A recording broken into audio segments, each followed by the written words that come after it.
Ya, silakan masuk. Iya dok. Ya Pak, selamat siang Pak. Kalau boleh tahu ya Pak ya, nama Bapak siapa? Nama saya Burhan Pak. Terus pekerjaan, Pekerjaan saya wira swasta. alamat, Alamat saya di Balai Baru. terus nomor HP yang bisa dihubungi. Nomor HP saya 08 bla bla bla bla bla. Kalau boleh tahu ya Pak ya, ada gerangan apa Bapak datang sini? Ini Pak, gigi belakang saya ini berlubang Pak, terus sakit. Kalau kena berkontak sesuatu itu sakit Pak, kayak makan atau kayak lagi minum yang panas itu sakit Pak. Kalau boleh tahu ya Pak, lokasinya di mana ya Pak? Terus itu terjadi sakitnya udah berapa lama? Ini Pak di gigi geraham belakang Pak, sebelah kanan sakit Pak. Terus juga udah sekitar 4 hari ini sakit sekali Pak, sampai ke kepala juga Pak. Kalau boleh tahu ya Pak ya, itu sakitnya seperti apa ya Pak? Berdenyutnya seperti gimana gitu? Apakah spontan atau tidak? Terus apa ada keluhan tambahan dari gigi apa itu ya Pak? Iya Pak, ini sakitnya itu berdenyut spontan Pak, terus juga sampai ke kepala juga Pak rasa sakitnya. Terus keluhan saya cuma itu aja Pak, yang lain nggak ada. Sebelumnya pernah diobati giginya Pak? Ya Pak, udah kemarin tuh karena sudah sakit sekali saya beli obat penghilang rasa sakit aja Pak. Terus sakitnya cuma berhenti pas setelah efek obat tuh habis, sakit lagi Pak gitu. Baik Pak, sebelumnya pernah ke dokter gigi? Nggak pernah Pak, nggak pernah ke dokter gigi sebelumnya Pak, baru kali ini Pak. Baik Pak, kalau boleh tahu Pak, apa mempunyai penyakit tertentu nggak? Seperti penyakit gula, penyakit asma, atau darah tinggi? Nggak ada Pak, saya nggak ada penyakit gula dan lain-lainnya Pak. Baik Pak, kalau untuk keluarganya apakah mempunyai penyakit tertentu Pak? Seperti penyakit gula tadi, penyakit asma, dan darah tinggi Pak? Keluarga kayaknya nggak ada juga Pak. Baik Pak, mohon maaf sebelumnya Pak, saya mau tanyakan apakah Bapak mempunyai kebiasaan merokok atau minum alkohol gitu? Nggak ada juga Pak, nggak merokok dan alkohol Pak. Baik Pak, tadi sudah kita tanyakan ke Bapak masalah-masalah identitas Bapak, terus apa keluhan Bapak. Selanjutnya kita lakukan pemeriksaan di gigi Bapak ya Pak. Baik Pak. Baiklah, selanjutnya itu pemeriksaan ekstraoral. Sini operator menggunakan handskun dan masker. Baik Pak, selanjutnya kita melakukan pemeriksaan, yaitu pemeriksaan ekstraoral. Mohon maaf ya Pak ya, saya akan meraba wajah Bapak untuk melihat simetris dan tidak simetrisnya. Oke. Bisa buka kacamatanya sebentar Pak. Ini kita untuk melihat mata Bapak apakah ada kelainan atau tidak.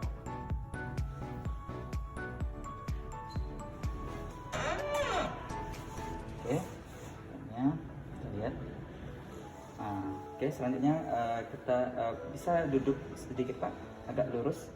Ini Pak. Ya, agak lurus. Sini untuk pemeriksaan TMJ. Kita raba di depan meatus accuticus externus jari.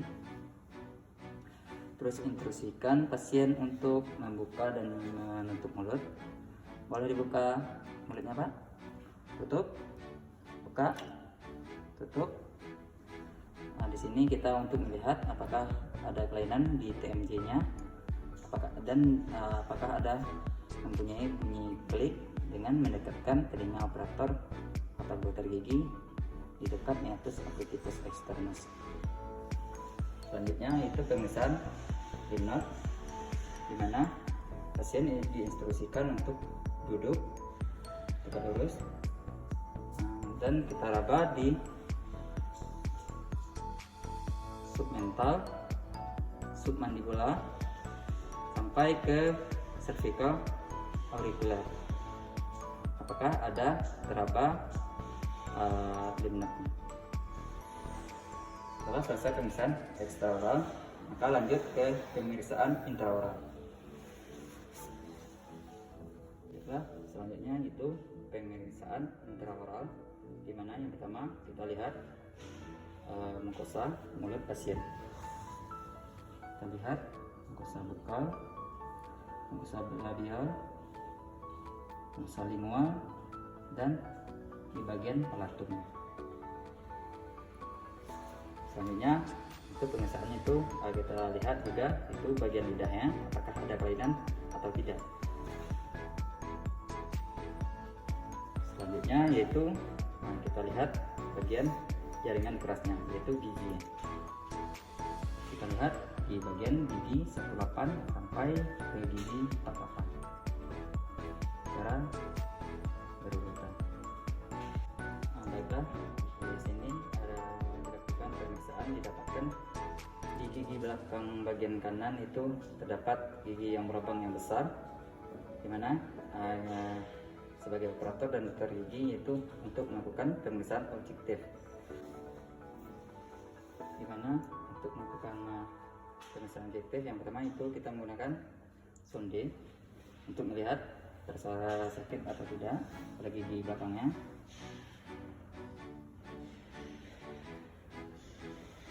Setelah pemeriksaan sonde, lalu kita melakukan tes dingin. Selanjutnya itu tes dingin itu menggunakan keluar etil dan kapas.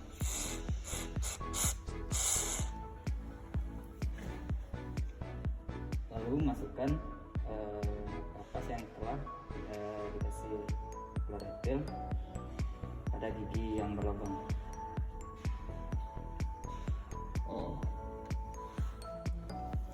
Selanjutnya pemeriksaan objektif lainnya yaitu perkusi pada ketok bagian gigi yang berlubang.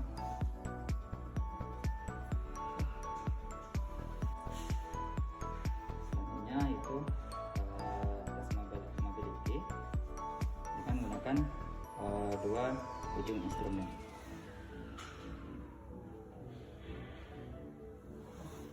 Selanjutnya itu tes palpasi dengan cara palpasi bagian mukosa gingivanya.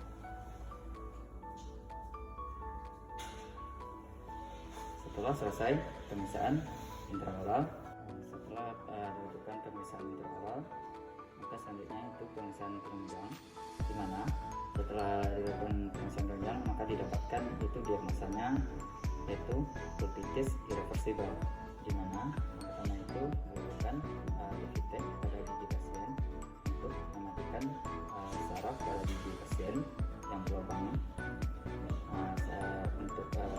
Terus dilakukan penanaman sementara menggunakan kafir untuk menutupi gigi yang berlubang. Untuk kunjungan berikutnya yaitu membuka atap pulpa pasien dan dilakukan preparasi biomekanis menggunakan key-file. Setelah dilakukan preparasi biomekanis, maka selanjutnya kita melakukan dressing. Setelah dressing, maka kita tutup sementara tambalannya menggunakan kafir. Selanjutnya yaitu kunjungan ketiga, di mana yang pertama kita lakukan lagi itu dressing. Apakah pada kamar pulpa pasien sudah mengalami kering? Jika sudah, selanjutnya kita melakukan pengisian saluran akar menggunakan gutak. Setelah selesai selesai lakukan pengisian saluran akar, kita aplikasikan GC, terus ditutup dengan kafir. Setelah selesai, maka dilakukan pengisian penunjang kembali untuk melihat apakah saluran akar sudah terisi dengan baik. Setelah selesai, maka selanjutnya 1 minggu setelah dilakukan pengisian saluran akar, maka kita melakukan follow up, itu tambalan permanen. Baiklah, setelah dilakukan penambalan permanen, maka kita PIE-kan ke pasien. Baik Pak, tadi sudah kita melakukan melakukan pemeriksaan, perawatan sampai selesai. Di sini untuk selanjutnya itu saya instruksikan ke Bapak agar yang pertama tidak mengunyah pada bagian yang sudah ditambal 1 jam dari sekarang. Terus hindari makanan yang berlengket. Terus juga hindari makanan yang pedas. Terus hindari juga makanan yang padam seperti keripik. Pada gigi yang sudah ditambal itu lakukan penyekatan giginya itu secara pelan-pelan. Terus untuk penyekatan giginya itu 2 kali sehari setelah makan pagi dan sebelum tidur. Baik, itu Pak saran dari saya. Pak, ada yang kurang jelas Pak? Jelas Pak. Baiklah Pak. Ya. Mungkin ada yang mau bertanya lagi Pak? Enggak, cukup. Oke, baiklah. Mungkin boleh Bapak